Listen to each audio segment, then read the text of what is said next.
नाज़रीन, अवामी न्यूज़ में खबरन जो सिलसिलो जारी है। इन वक्त असीं तव्हांखे ठारोशा खां ख़बर ॾींदा हलूं त ठारोशा भरसान भورٽي में पीपलز पार्टी पारां बलाول भुट्टे जी ټرين मार्च ऐं 4 अप्रैल शहीद ذوالفقار अली भुट्टो जी वर्सी जी तैयारी लाइ जलसो कयो। जलसे खे MP ममताज चांडियो, ज़िले सदर फेरोज़ जमाली, अॻूणे सूबाई वज़ीर अब्दुल हक भुरट जे पुट अली शेर भुरट खान ऐवान ऐं ॿियनि जलसे खे ख़िताब कयो। हिननि चयो त पाकिस्तान पीपल्स पार्टी अवामी जमहूरियत पार्टी आहे, जंहिं जा वर्कर पाकिस्तान जे कुंड कुड़च में मौजूद है, जेके पार्टी जो सरमायो। हिननि चयो आहे त पार्टी चेयरमैन बलाول भुट्टो ज़रदारी 27 मार्च ते ज़िले नौशहरो फेरोज़ में पहुचंदो, जंहिंजो तारीख़ी इस्तक़बाल कयो वेंदो। हिननि चयो त वफ़ाक़ हुकूमत बोखलाट जो शिकार थी वई ऐं पार्टी अॻवान ख़िलाफ़ मुख़्तलिफ़ कूड़ा केस दाख़िल करे हिसाइण जी नाकाम कोशिश करे रही है। अॻवाननि जलसे खे ख़िताब कंदे चयो त 4 अप्रैल ते शहीद ज़ुल्फ़िकार अली भुट्टो जी वर्सी खे ज़िले नौशहरो फेरोज़ मां हज़ारे गाॾियुनि जो काफ़िलो निकिरी ऐं गड़ी ख़ुदाबज भुट्टो में अवामी समुंड उथली पवंदो ऐं पार्टी अॻवान सां मोहबत जो इज़हार कंदो। जॾहिं त तक़रीब में पूरे ज़िले नौशहरो फेरोज़ में जियालनि शिरकत कई।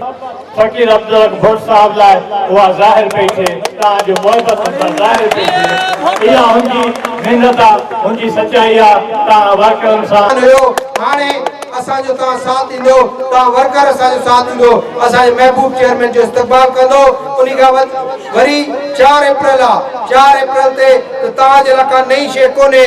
तव्हां दोस्त पहिरियां बि अगर असां तव्हांखे न बि घुराईंदा हुयासीं, तव्हांखे असां मीटिंग्स में न बि घुराईंदा हुयासीं, हिते मूंखे उहे काफ़ी चेहरा न काफ़िलो वेंदो।